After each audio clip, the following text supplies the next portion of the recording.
The greater Orlando area is the hottest area for short-term rentals across the country. There is a ton of demand due to all the tourism, people coming to visit all the theme parks.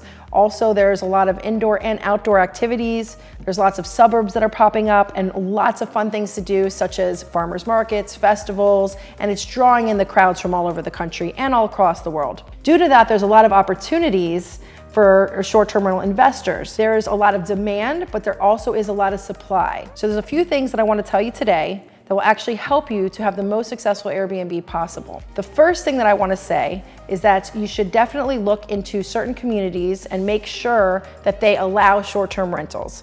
So zoning is very important. HOA rules are very important. There are certain communities in Central Florida that don't allow short-term rentals. So you really want to do your research. Most of the greater Orlando residential areas do not allow short-term rentals, with exceptions such as Vista Cay and more the Lake Buena Vista area. Celebration also is an area that doesn't really allow short-term rentals, and Winter Park is very strict regulations for zoning, HOA, and overall in that area. Other areas such as Kissimmee, Lake Buena Vista, Claremont, St. Cloud, there's a lot of other opportunities. You just want to do your research because there's going to be zoning and there's going to be HOA restrictions on short-term rental communities. So I wouldn't assume just because you go onto the platforms like Airbnb and VRBO, if you see a property that is allowed in that area, because there are people who are not following the rules and regulations. You want to make sure that you're not taking that risk. So definitely look at the city and county zoning regulations and look into it and make sure it is allowed. So that's the first thing that you want to do. The second thing that you want to focus on is areas that have good amenities, either nearby or in the community. There's a lot of resorts in the Kissimmee area specifically that have resort amenities such as golfing, swimming, pool areas, lazy rivers, pickleball, tennis courts. So the more amenities, the better. That just really attracts a lot of people to want to stay in that community. Another thing that is very important for your short-term rental property is to, if possible, to do themed rooms. People love theme rooms. They're coming to Orlando to go to the theme parks, Disney World, Universal. So you can do all kinds of themes, from wizarding themes to out of this galaxy themes. Kids love that kind of stuff. Bunk beds are really cool. I suggest doing the double-sized bunk beds if possible. Also, really cool things to add are things like slides. Kids love that in their bedrooms and they could play for it for hours, so it's also helpful for the parents. There's also things like arcades. So a lot of the houses have arcades and they have different games, pool tables, some people have ping pong tables, different types of arcade games. That's always fun for the kids, can keep them entertained for endless hours, and also you can entertain the adults too. Another thing that has been really successful is having a private pool. People come to Florida and they love to go to the theme parks and then come home and just jump in the pool, and it also entertains the kids, the adults. It's something fun for the entire family. It sets you apart from some of the other ones, so a nice private pool is always helpful. Another key feature that I highly recommend for your vacation rental is to have a movie theater if possible. Families, kids love movie theaters. Popcorn machines are really cool. Lots of pillows and blankets. You can have movie posters on the walls. It's a great place for the family to gather and entertain, and so it's highly recommended if you're able to have one. Another important feature is the type of bed layout you have for each room. King size beds are always the most favorable beds. Anybody can fit in a king size bed. If you can't fit it in the room, then a queen will do, or two twins. However, if it can fit, I suggest you do all king size beds for all rooms because that's what people prefer. One other advantage you can have for your short-term rental property is looking at opportunities for different bedroom bath counts that aren't available as much or as frequently in the neighborhood. So if there's a high inventory of 2 bedrooms and 3 bedrooms, and there's a lower inventory of the higher, maybe 6, 8 bedrooms, you might want to look at that because you might be able to fill in those gaps and have less competition in an area that has higher competition simply by having a different bedroom bathroom count. For example, in Reunion Resort, there is a lot of 6-bedroom homes. So a lot of people have gone to favor the larger homes, such as the 8, 9, 10, even to 15 bedroom homes. And those seem to be renting really well because there's less inventory of those. Another thing that is very important from my experience is having a really good property manager. You want to have a rental manager who specializes specifically in the neighborhood that you are looking at. So certain rental managers will focus in certain areas and others will focus in others.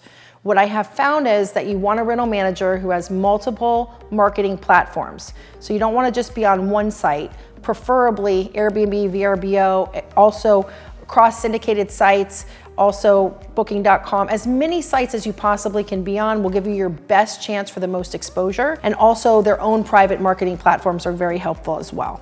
Another thing that is very important is doing different types of analysis of your rental rates. So the best rental managers will be constantly looking at peak versus non-peak times to optimize your rates and therefore your occupancy. So dynamic pricing is the best way to go, which is very similar to what the airlines do. There are different softwares out there that can assist with that. Rental managers who have a lot of experience and been doing this for a long time kind of know when to kind of run those specials and change the rates and adjusting. So it should be a constantly moving target to be adjusting the rates at least on a monthly basis. So one of the things I've discovered is that you would like to look into the rules, the HOA rules, and the other rules in your community for what you can use in terms of rental management and access to amenities, and get in a comfort level that you're able to successfully be able to rent the properties that you have in that particular community well and efficiently. Certain communities have more rules on which rental managers you can use. Other ones have less rules. Some have amenity access rules, some do not. So really every community is different. So you want to do your research and your homework to see what's going to work the best for you and what all of your rental management options are. Another thing that I want to point out is a lot of people are opposed to HOAs, or they want really low HOAs. And that's fine, but really what you have to do is compare it to what you're getting with the HOA. So in communities in Orlando and surrounding areas, a lot of the HOAs, especially in the short-term rental zone communities, include a lot.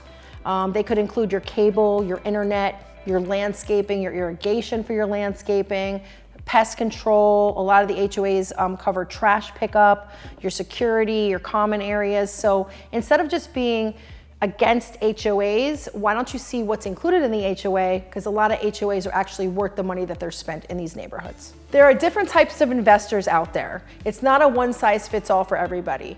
Some people are looking for places they can vacation with their family and supplement it with a little bit of rental income when they're not there.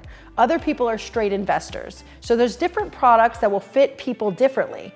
There's different types of properties, single family homes, townhomes, condos, condotels. So you have to really do your research to see what is the right product for you.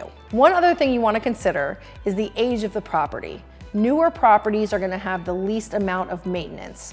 Older properties are going to have more maintenance. So you just want to take that into consideration when you're figuring out your budget and how much you will have for maintenance expenses on a particular property. When it comes to real estate, there's one thing that always rings true, and that's location, location, location. So you want to be mindful of where your short-term rental property is located. For example, if you're in the Kissimmee corridor, something near Disney would be a great opportunity.